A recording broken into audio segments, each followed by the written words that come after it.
viewer, subscriber, supporter. Ito, magluto na naman po tayo ng simpleng ulam na ibabahagi ko po sa inyo ngayong araw na to. Morning, afternoon, o evening man, and man-prepared na time zone sa atin. Saan man tayo sulok ng mundo. Isang simple lang naman po to. Ito po, kanina, inano ko na po to. Pinagput ko na po ang ating bawang, kasi ito sibuyas. Ngayon ay, ano na po natin, isalt na po natin. Isosalty. Ano po natin, gisa-gisa na po natin siya. Ito lang naman po ang ating simpleng, patatas, and then minced pork,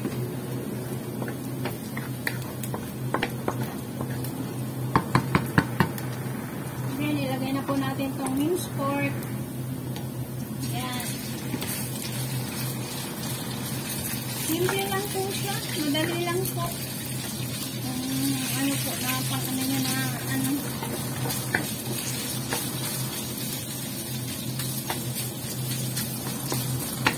ulam ba? Sabi nga, diskarte na lang sa buhay ang pagkain natin, lalo na pag nasa ibang bansa tayo. Dahil, lalo na kung hindi naman tayo food allowance, mahirap mag-ano ng pagkain. Kasi ngayon nga, binigay na naman lang sa akin na pang market ko is nasa $70. Ano po, dadali ng $70 na yan, magmahal na rin po ang mga bilihin ngayon. Alam naman po yan ang amo. Kung ano pa yung isda na mahal, 68, yung 70, ano lang po matitira, $2. Wala pa po dyan yung gulay at sahog o kung ano pa. Saan ka pa po makakabili ng pagkain? Wala kami stock po pagkain dito sa bahay. Maliban po sa bigat. Noodles. Sa noodles ako sa dinner. Para may makain. Hirap po. Masakit po sa ulo ng budget. Yan. I-ano po muna natin para mag-brown siya ng konti. Hindi sa po natin ilagay ang ating patatas.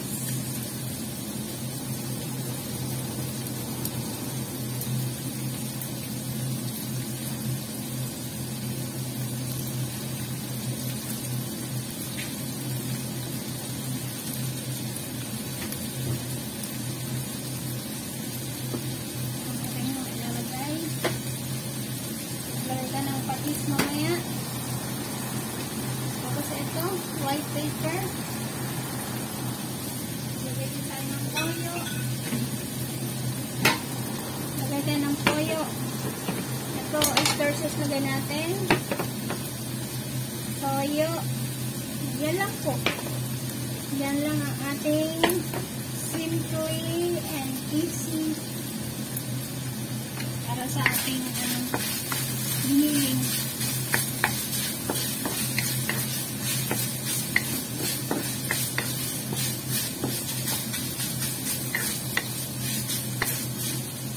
Lagay na rin natin itong ating patatas para lumambot-lambot na po siya.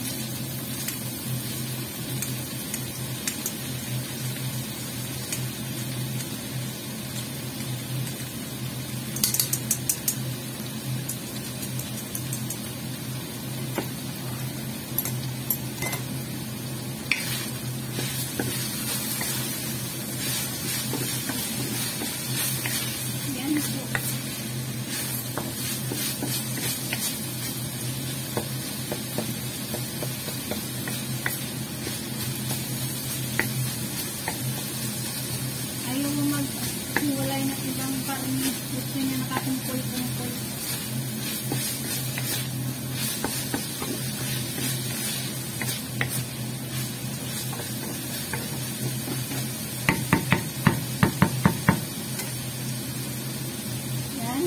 Maglagay na po tayo ng patis.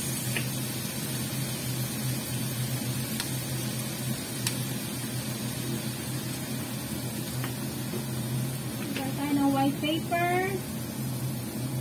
Wala po kasi akong durog na paminta. Then, naglagay tayo ng toyo. And oyster sauce.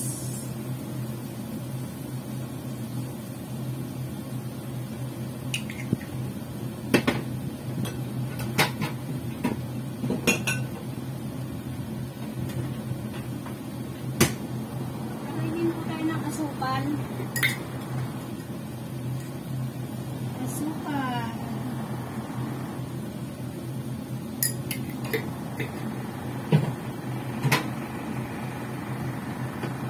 And mix po. Pasensya na po akong may narinig ko yung ingay na nagbabarena po sa taas. Hindi ko alam kung sa taas namin o dito sa kapit ng bahay. Maliban po itong aking tunog ng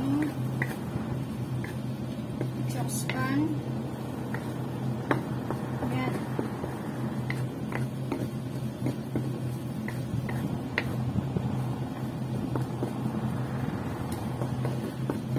Ayan po, mix natin siya.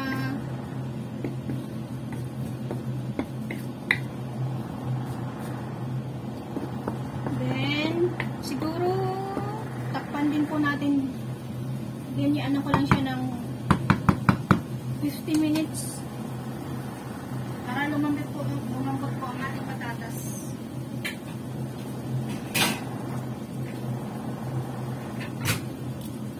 Yan.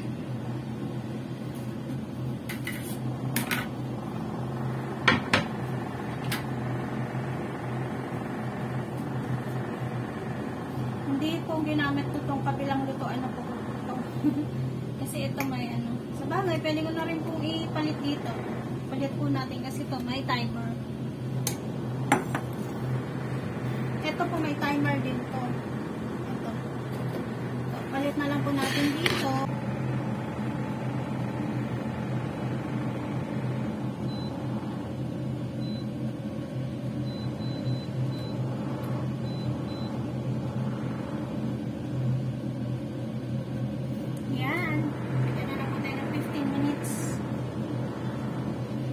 Timer. Yan na natin siya ng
ito na po ang ating simpleng giniling na may patatas. Just 1 minute left sa ating 15 minutes na sinet ng timer. Just a little bit. This is done. Tignan natin ito kung malambot na ating patatas.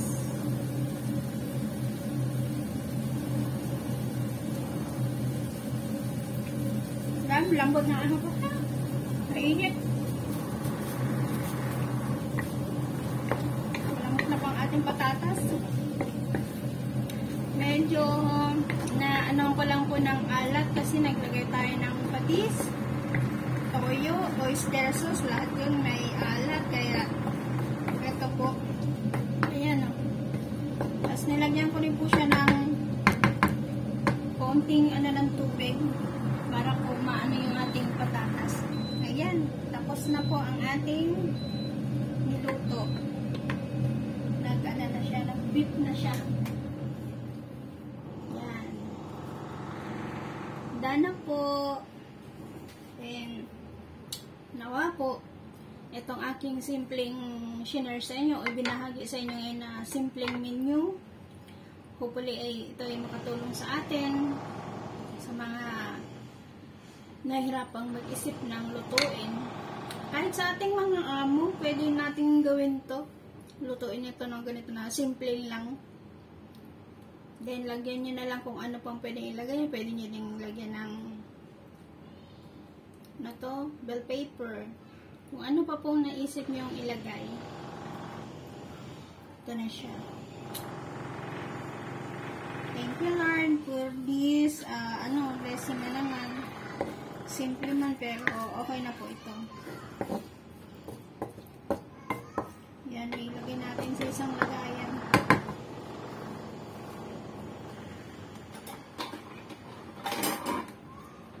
I-set aside po muna natin siya. Mamaya na po ako kakain. Mag-market muna po ako. Tignan ko po kung bukas na po yung shop doon na ano. Bili po kasi ako ng tsinelas. Sira na po ang tsinelas ko panloob. Ang bahay ba? Meron na po itong anong tawag doon? Pin. Yung karayong. Yan. Ito na po ang ating finished product. Muli, salamat po sa inyong panonood. Salamat po sa inyong suporta. Salamat sa million views. Wala pa naman po tayong million, pero hopefully soon. Wala pa naman po tayo masyadong malaking revenue.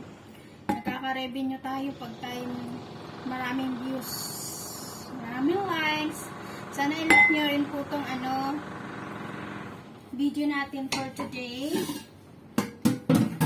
Kasi malaking tulong po ang mga likes nyo, mga ludes, mga kaludes. Sabi nga, free lang naman po ang like. Free naman po ang like. Kaya sana wag nyo pong ipagkait. Yan. Ito na po siya. Yan. Salamat po muli at ingat po tayo parate. God bless you.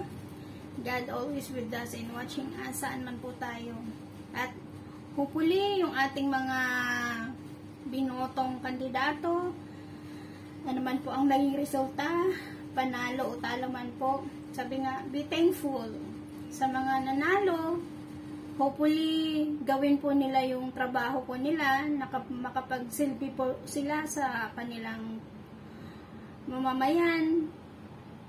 And then, yung mga natalo naman po, better luck next time. Or maybe they are not time, or God there is a plan for them for other mission po. Kaya sana po yung mga hindi pinalad, wag pong malungkot, wag pong masad.